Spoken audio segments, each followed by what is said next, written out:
3 qualités pour devenir freelance. Souhaites-tu devenir freelance? Dans cette vidéo, je te présente 3 qualités que j'estime nécessaires et importantes à développer si tu souhaites devenir freelance. Bonjour, moi c'est Lapiemo, je suis freelance développeur logiciel et sur cette chaîne nous parlons de livres, de programmation informatique et d'entrepreneuriat. Pour avoir une belle vie riche et épanouissante, j'ai une philosophie de vie qui repose sur 4 piliers: la santé, la connaissance, la compétence et le fun. 3 qualités à développer pour devenir freelance. La première qualité, développer ses qualités ou encore ses compétences en communication. Quand on veut devenir freelance, on va certainement avoir des entretiens avec des clients.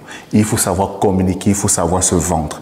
Il faut savoir présenter ses compétences d'une certaine façon. J'aime très bien cette pensée de Les Brown, qui est ce qu'on appelle un motivational speaker.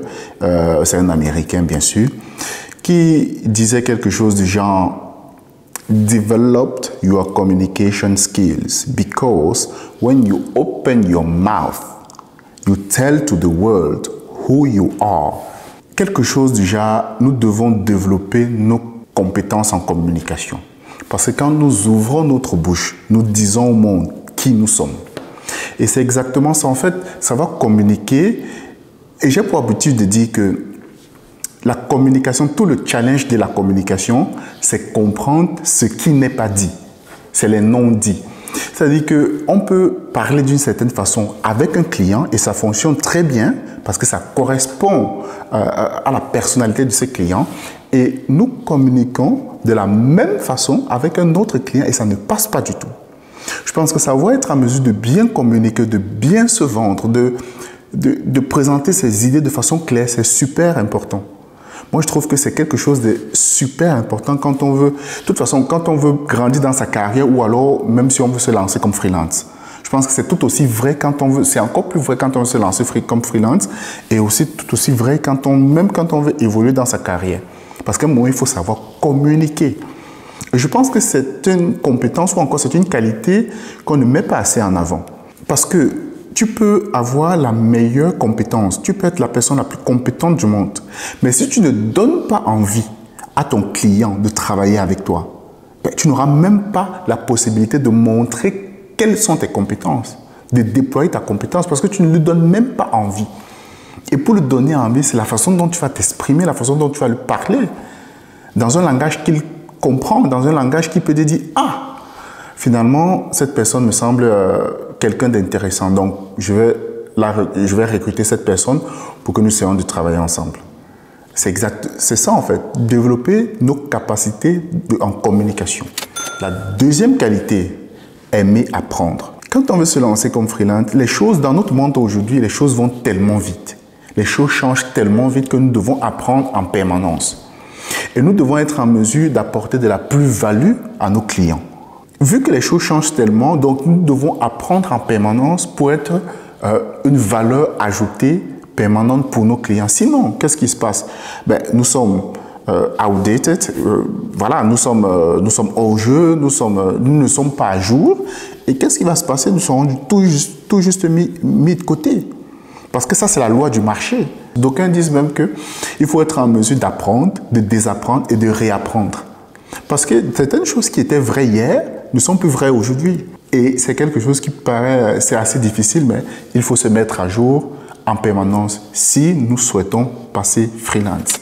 La troisième qualité, je dirais avoir une peau épaisse. Qu'est-ce que ça veut dire avoir une peau épaisse? Je crois en anglais on dit souvent avoir thin skin, having a thin skin, c'est-à-dire que il ne faut pas être le style de personne qui s'offusque très vite, le style de personne qui s'énerve rapidement. Parce que parfois, quand on va faire face aux clients, certains clients peuvent être très difficiles, très rudes. Ici, je vais te raconter l'histoire que j'ai eue durant l'un de mes entretiens. C'était assez fou. En fait, justement, j'ai cherché ma première mission comme freelance. J'avais quitté mon emploi, donc j'étais sans emploi et je cherchais ma première mission. Et j'ai passé un entretien, c'était une dame qui était manager dans l'équipe, je crois. Oui, c'était une dame qui était manager, elle était manager dans l'équipe. Et dont au cours de l'entretien, il y avait donc la manager et voilà, il y avait un autre qui était plus vraiment fort technique, on va dire un développeur également. Et elle a commencé à me poser des questions sur une techno bien précise, sur des architectures, sur une architecture bien précise. Et à un moment, elle m'a posé une question, ben voilà, je lui ai dit, voilà, j'ai répondu, elle, directement, elle a coupé en fait. Elle a arrêté l'entretien, elle a dit que ben, je trouve qu'il ne correspond pas au profil, enfin le profil ne correspond pas à ce que je cherche. Elle a arrêté l'entretien, elle a dit que ben, je pense qu'on va arrêter là. Direct, comme ça. Et en fait, il y avait également la... Donc, parce que je suis passé via une boîte de consultance, donc il y avait également la représentante de la boîte de consultance, il y avait moi, il y avait cette dame et il y avait un développeur. Et directement, elle a dit on va arrêter l'entretien là parce qu'il ne correspond pas au profil et tout. Et je peux dire, j'ai pris ça comme un choc, ça m'a fait mal sur le coup.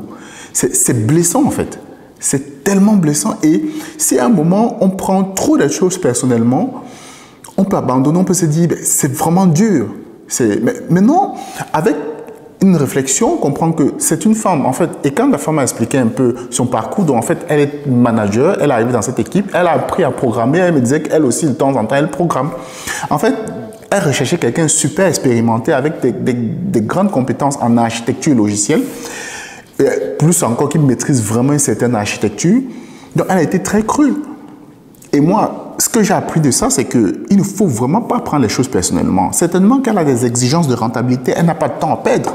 Directement, et dit ce jour, ça m'a fait tellement mal. Je me suis dit, waouh, donc c'est comme ça que ce monde fonctionne. Et directement, ça m'a fait penser à la position que j'avais chez mon employé précédent, parce que j'étais dans une position où je coachais même d'autres développeurs. C'était assez faux, mais bon, ça fait partie du jeu. Comme je dis toujours, ça fait partie du jeu. Donc, il ne faut vraiment pas être quelqu'un qui s'offusque rapidement et quelqu'un qui puisse accepter les critiques constructives, bien sûr. Voilà, dis-moi dans les commentaires laquelle de ces qualités te semble super importante. Si tu as aimé le contenu de cette vidéo, laisse un like, abonne-toi si ce n'est pas déjà fait et active la cloche des notifications pour rester informé de l'apparition des prochaines vidéos. Merci d'avoir regardé celle-ci et rendez-vous pour une prochaine. Bye bye.